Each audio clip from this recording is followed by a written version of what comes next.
Hey folks, welcome back to DCS. Today we're flying out the MiG-29 Fulcrum on Enigma's Cold War server. If you watched my last video, then you'll have seen I had a few run-ins, with one in particular. At that point, they were being tested with R-73s on the server. Thankfully, the consensus was that that was an insane idea, so they've gone back to R-60Ms now. Although I am upset because I'm only really flying it right now in the hope that I'd have got to use R-73s, which would have just been a bit of a meme. Free kills galore. I actually quite struggle to make this thing work because obviously the flight performance is massively superior to everything that you encounter, but you stand out like such a sore thumb that everyone just kind of focuses you. It's a one-on-one machine, but it's really not great. They're dealing with multiple, mainly because the spotting on this server is so bad. You kind of find yourself relying on your sensor suite quite a lot, but because no one else is, because they don't have one really, you're always trying to figure out where multiple things are at once rather than just one, and obviously the ones that you're not focusing on can just kill you basically. So I'm trying to improve my situational awareness flying this thing on Enigmas. Which is a little bit counterintuitive. So we've had about a 200km transit flight to get to the front line. We just ditched our fuel tank and we've got a pair of Viggens in close formation up ahead. They almost certainly know that I'm here. They're at about 4,500 meters. I'm diving down on them from about 12,000 meters because I was trying to conserve fuel on the way in. This thing drinks it like crazy. Deciding which one to go for right now. This one looks like he's coming hot on me, so I'm going to switch targets to him in a moment. Where's he gone? There he is. And we immediately get launch authorization for R60, and for whatever reason he doesn't flare it. No complaints from me. So that's kill number one. The other one, as I was saying before, he almost definitely will have used the time I was distracted to work his way behind me, and there he is, look. So up at altitude I think that the MiG-29 probably has quite a significant advantage, but I don't want to let the gap increase between us because it'll give him a Fox 2 shot. So I'm trying to keep things really tight to limit his angles, but because he's a delta wing, he actually pulls quite a lot of nose authority, and because we're so high up, he has the altitude to dive to get his energy back if he bleeds it off, so I'm not really playing this very well because I'm sort of falling into his... I'm playing his game rather than mine. But I don't fly the MiG... I don't fly it very often at all, and you can see the overlay on the right bottom corner of the screen showing how much I'm pulling. And the MiG-29 has a very rudimentary, old school... It's not a fly-by-wire system, it's very much mechanical. But based on your airspeed, the system kind of blocks you out of being able to pull past a certain point, like you're using hydraulic limiters. And you can't feel, obviously, because there's no feedback in the stick, where these limits are. So you can see it's kind of buffeting on the bottom right now. I can't feel that happening. I know I'm slow because it's beeping at me. But if I could feel that change happening, and I could keep eyes on him, like zoomed in, without having to worry about losing sight of my speedo, it'd be a lot easier to sort of ride the line of my performance rather than overdoing it. Obviously this is just an experience thing and I'm making excuses for myself, but I should have kept my speed up a lot more than I am, and I could have run rings around him using my performance advantage rather than getting slow like this. The airbase, the friendly airbase, is actually fired on him, and I'm going to be robbed of my kill right as I was getting guns on, so that was a huge waste of fuel for no reason. Now I like to live dangerously, and what anyone with a brain would do right now is go and land at that airbase to refuel, because like I said before, the MiG just drinks it. You go through it insanely quickly. If you're in afterburner from full fuel, you will run out of fuel in like less than 5 minutes. It's absolutely insane. And I was in burner for quite a lot of that engagement. However, if you climb and you don't use the burner, then you can eke out quite a lot of range from this thing, far more than most people expect. So I'm trying to stretch it as thin as possible because I just find a certain satisfaction in landing having used up every tool in my toolbox, if you know what I mean. Like, if I use all my fuel, that's great. If I land with a bit left, I feel like I could have done something else, which is stupid, but my brain is stupid. So we've got two guys in close form down here. One on the EWR reports was an A10 and one was an F5. I locked both, and using the HUD symbology at the top left, I knew this was the F5 because his speed was a lot higher than the other one. Used vertical scan to immediately roll over and find the A10 because I knew that that's where he was coming from, and we fire an R60 in the head on here, but I think the sun decoys it because he actually doesn't flare or anything, but it still misses. Obviously an A10 is not going to be too much of a concern, but R60Ms are really, really, really shitty when the opponent knows that you're there, and the A10 gets enough flares to like set fire to the whole fucking planet. So rather than using a missile, I'm just going to gun kill him, which is a bit of a waste of fuel, but I don't really need the burner to deal with an A10, and I actually kind of want to get slow so that I can get in his control zone and gun kill him a bit more easily. So we're stacking high here. He did fire a Fox 2 at me earlier, but it was so high aspect that I didn't even bother firing it. Stacking up above his head right now, pulling hard on purpose to get my speed down, and then we're just going to drop in on top of him.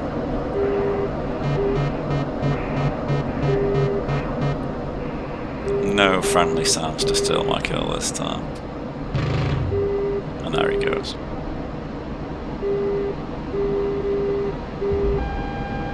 So we get locked by something. I assume it's going to be some kind of gun-based SPA on the ground because of where we are. And I just think that climbing is the best course of action. There the shots go, so we're going to climb out of there. Back up to 8,000, 9,000 meters.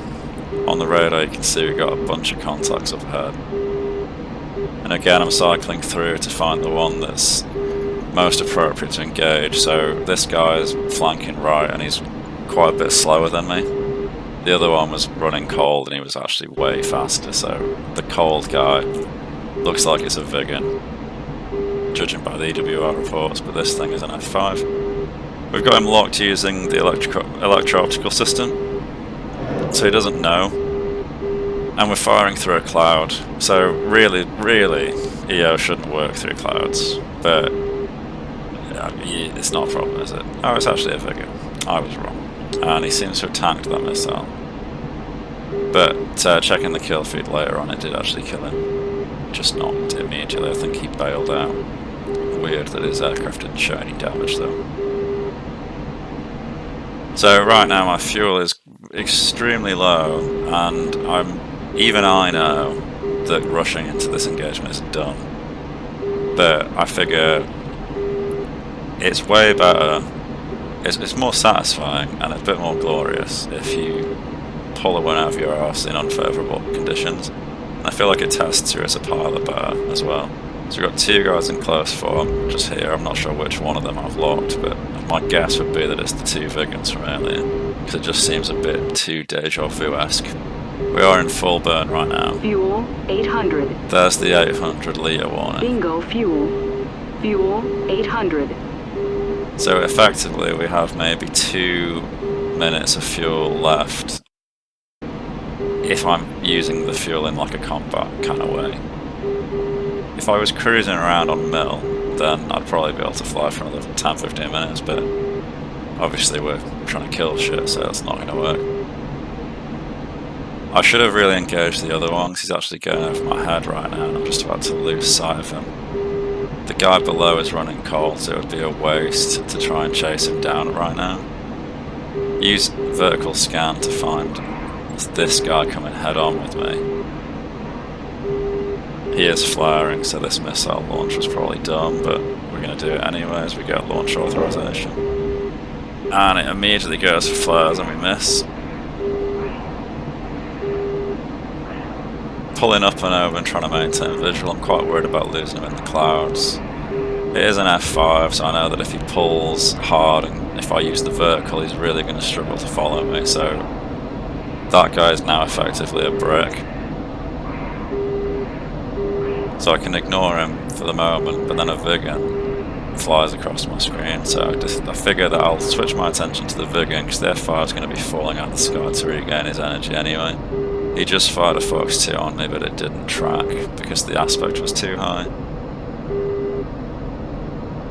Here's the Viggen. 500. So the Viggen is actually surprisingly capable of holding with the MiG-29 in the 1 circle, which I find quite shocking, although I am really, really, really slow.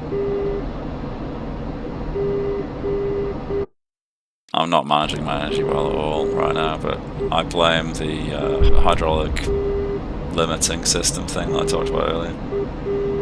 We're outnumbered 3-1 right now.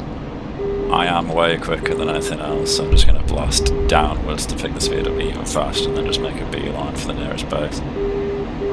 The range on the fuel gauge is saying 10 kilometers right now. I am still in full burn because I need to get my speed up as fast as possible, but I'm basically fucked. I can't dogfight this guy because I don't have the fuel for it. He's right behind me. I've just played my cards horribly wrongly here, and we're about to run out of fuel imminently. There it goes. So I reckon if it weren't for them behind me, with the speed that I've built up, I might just about have managed to glide to the airbase that I'm heading to, which is on the coast to my 12. Would have been pretty close, maybe not, hard to say, but this guy's chasing me down, and obviously I don't have fuel, so he is gonna catch me. 4 kilometers. Closing in fast. I can see him actually. He just fired a missile at me. I'm gonna flare that off. Flares should be very effective given that my engines aren't on at all. And I need to kind of dodge his shots and see if I can kill him after the overshoot. So we're gonna pitch up, down because he's gonna correct for that, just nose counter him. He flies overhead. Lock him up with the helmet side. We have one R27 left. Right now he's within the minimum range, so I have to wait for him to extend a little bit further out, but there we go, Fox 1. These things have a ridiculous amount of pull. So that's splash number 5. But then another Viggen comes in and gun kills me right as I get him. So I clearly have some practice to improve on, because that was pretty woeful towards the back end. The next video is going to be flying the Mirage F1 to recoup the spawn points that I lost by bringing the MiG-29 in, and we managed to do it in 2 sorties using a mix of recon and dumb bombing as well as a bit of self-defense with other aircraft that we encounter. So if that sounds interesting, then be sure to stick around. Beyond that, been thinking about looking at the Skyhawk again, but let me know what you want to see in the comments and I'll see what I can do. Thanks a lot for watching, folks, and I'll see you in the next one. Cheers.